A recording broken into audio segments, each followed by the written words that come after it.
나의 구원이신데 내가 누구를 두려워하랴. 주님이 내 생명의 피난처이신데 내가 누구를 무서워하랴.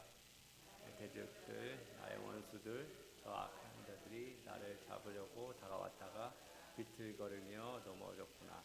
군대가 나를 치려고 에워싸도 나는 무섭지 않네. 용사들이 나를 공격하려고 일어날지라도 나는 하나님만 의지하려네. 나에게만 단 하나의 소원이 있습니다. 나는 오직 그 하나만 구하겠습니다. 그것은 내 평생 주님의 집에 살면서 주님의 자비로우신 모습을 보는 것과 성전에서 주님과 의논하면서 사랑하는 것입니다.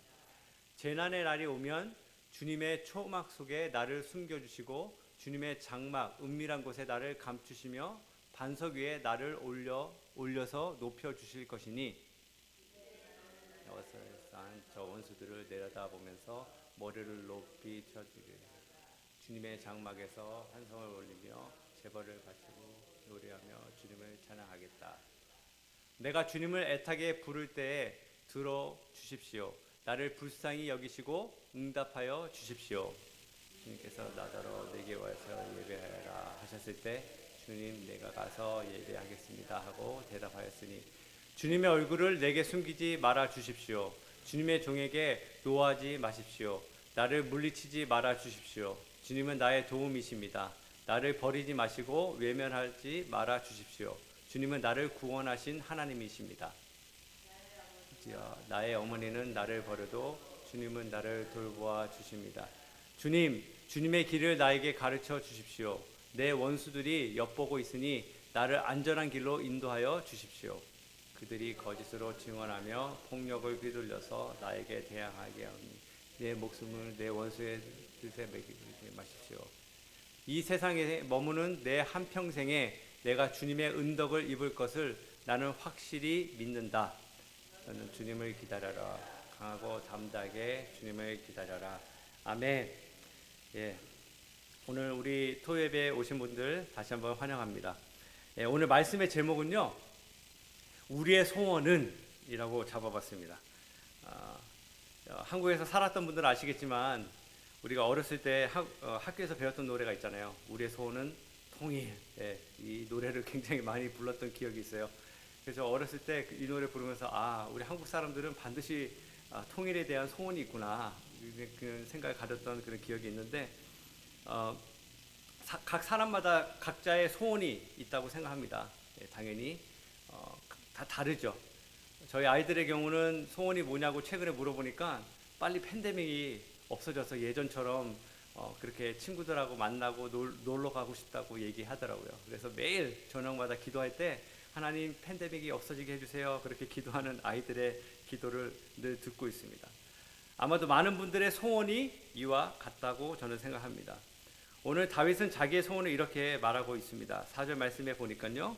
주님, 나에게 단 하나의 소원이 있습니다. 나는 오직 그 하나만 구하겠습니다. 그것은 한평생 주님의 집에 살면서 주님의 자비로우신 모습을 보는 것과 성전에서 주님과 의논하면서 살아가는 것입니다. 라고 말합니다.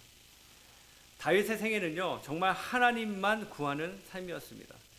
저는 이 말씀을 묵상하는 가운데 이 다윗에 관한 두 가지 사건이 좀 생각이 났어요.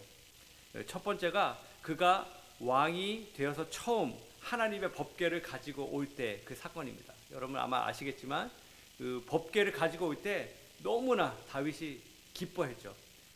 그래서 자기 식대로 열심히 준비해서 법궤를 가지고 오다가 한 가지 실수를 하게 돼요.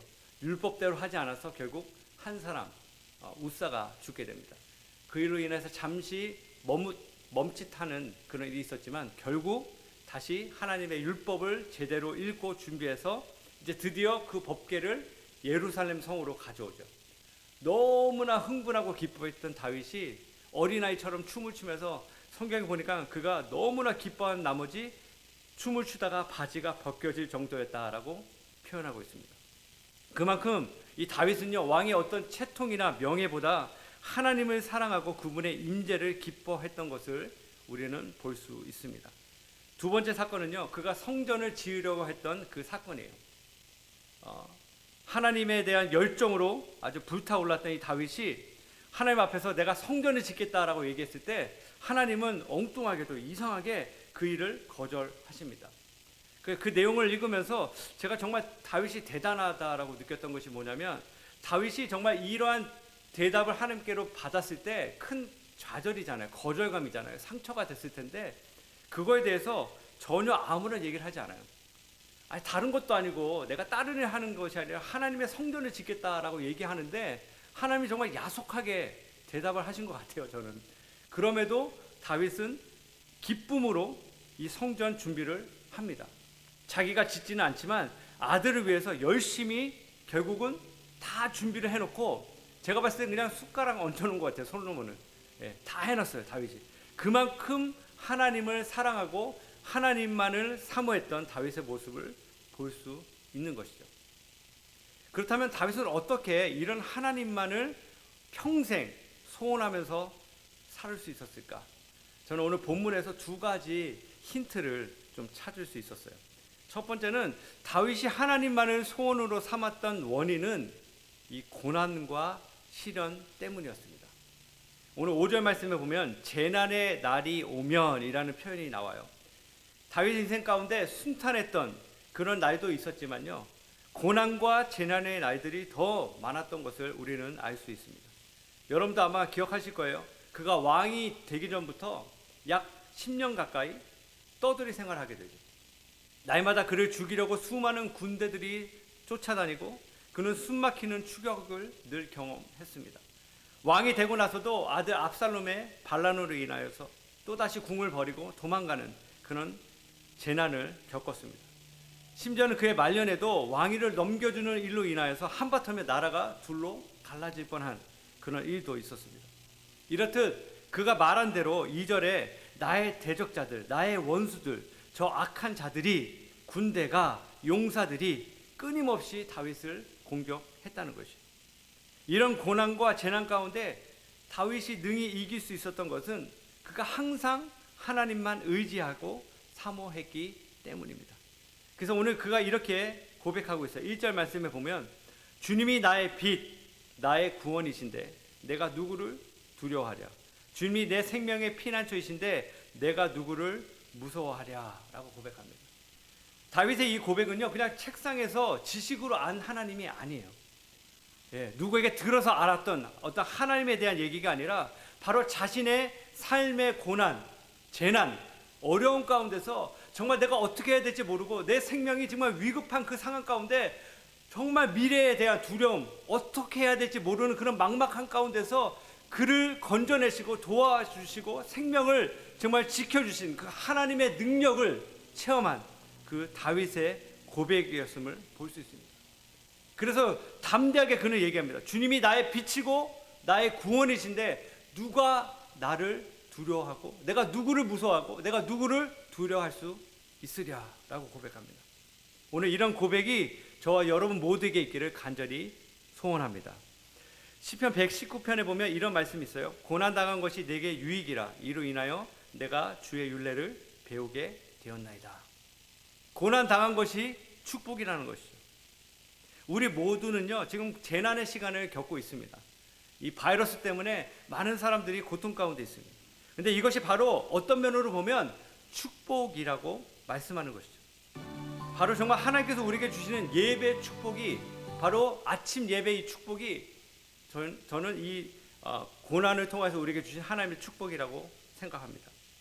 제가 가만히 보니까요 GFC를 이제 다닌 지가 이제 3년 가까이 됐어요.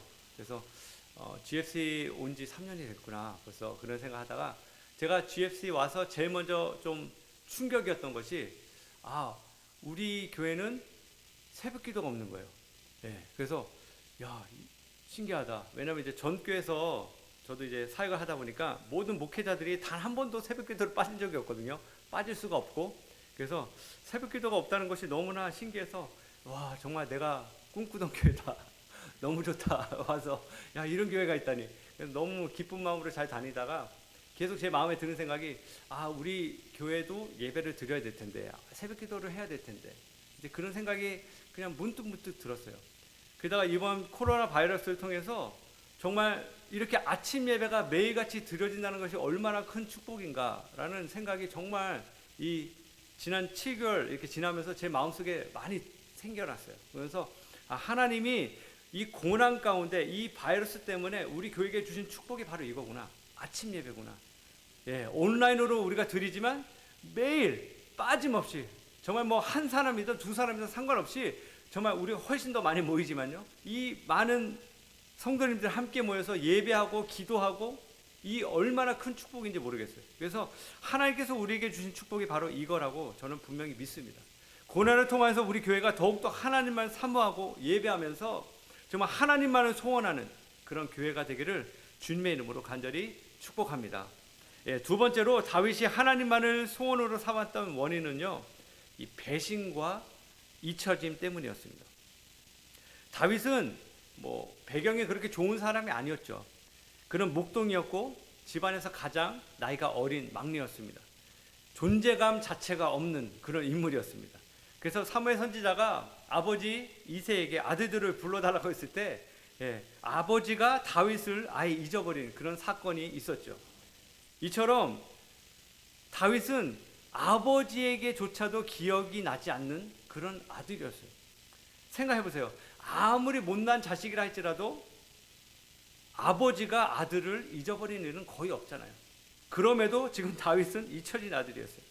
근데 다윗이 이렇게 고백해요. 10절에 나의 아버지와 나의 어머니는 나를 버려도 주님은 나를 돌보아 주십니다. 다윗이 아마 마음에 품고 있었던 얘기를 정말 이렇게 했던 것 같아요. 다 버려도 하나님 나를 버리지 않는다. 다윗은요, 이렇게 제가 가만히 보니까 부모에게 이런 대우를 받았죠. 나중에 보시면 자기를 따랐던 사람들까지도 다윗을 버리고 배신하는 그런 일들이 일어납니다. 아까 좀 전에 말씀드린 대로 아들 압살롬이 배신할 때, 반란을 일으켰을 때예요. 그 당시에 보면 많은 사람들이 다윗을 좋아했지만 결국은 이 압살롬을 왕으로 추대합니다. 그 뜻은 뭐냐면 왕권이 바뀔 정도로 수많은 사람들의 민심이 다 돌아섰다는 거죠. 다윗을 버렸다는 얘기예요. 얼마나 큰 충격이었겠어요. 심지어는 자기 아들, 자기 몸에서 난 아들까지도 자기를 배신하고 버리는 그러한 일을 다윗은 겪게 되었습니다. 결국 그의 인생 가운데 배신과 잊혀짐을 통하여서 그가 온전히 하나님만을 바라보게 되는 그런 계기가 됐음을 우리는 이 성경을 통하여서 볼 수 있습니다. 신약 성경에도 탕자 이야기가 이와 같은 맥락이죠. 탕자가 언제 아버지를 기억하게 됩니까? 모든 것을 다 잃어버릴 때, 잃어버릴 때, 모든 사람들에게 버림받고 배신당했을 때 결국 그가 맨 마지막에 기억한 것이 아버지라는 거죠. 하나님 아버지를 얘기하는 거죠. 내가 돌아가야 될 곳은 바로 아버지의 집이라는 사실을 그가 알게 됩니다. 오늘 우리도 마찬가지라고 생각합니다.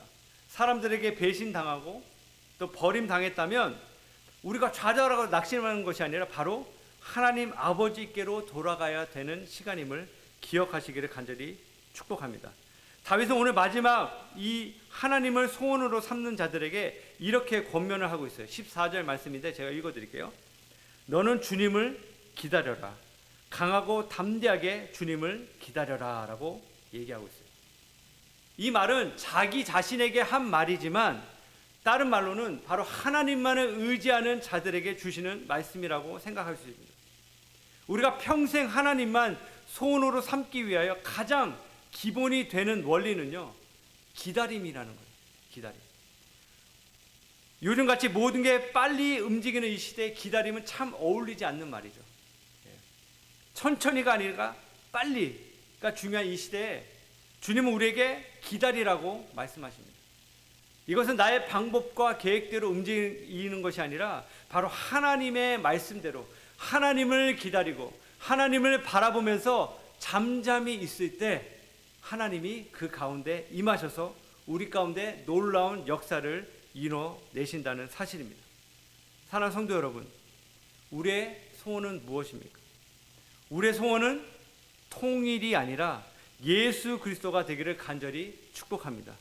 예수님만이 우리의 유일한 소원이 되시고 평생 그분만 바라면서 사는 것이 바로 복된 인생인 줄 믿으시기를 바랍니다. 저는 오늘 말씀을 정리하면서 우리의 소원은 통일이라는 이 노래를 좀 개사를 해봤어요. 그래서 이 가사를 읽어드리면서 오늘 말씀을 정리하도록 하겠습니다. 우리의 소원은 주님. 꿈에도 소원은 주님. 이 정성 다해서 주님. 주님을 모시자. 이 결에 살리는 주님. 이 나라 살리는 주님. 주님이여 어서 오소서. 주님이여 오소서. 아멘. 우리 다 같이 기도하시겠습니다. 하나님, 정말 다윗의 고백처럼 우리의 일평생 단 한 가지 소원이 있다면 그것은 하나님과 함께하는 것임을 이 시간 고백합니다. 우리의 마음에 다시 한번 주님만을 간절히 사모하며 소원하는 마음을 우리 모두에게 이 시간 허락하여 주시옵소서.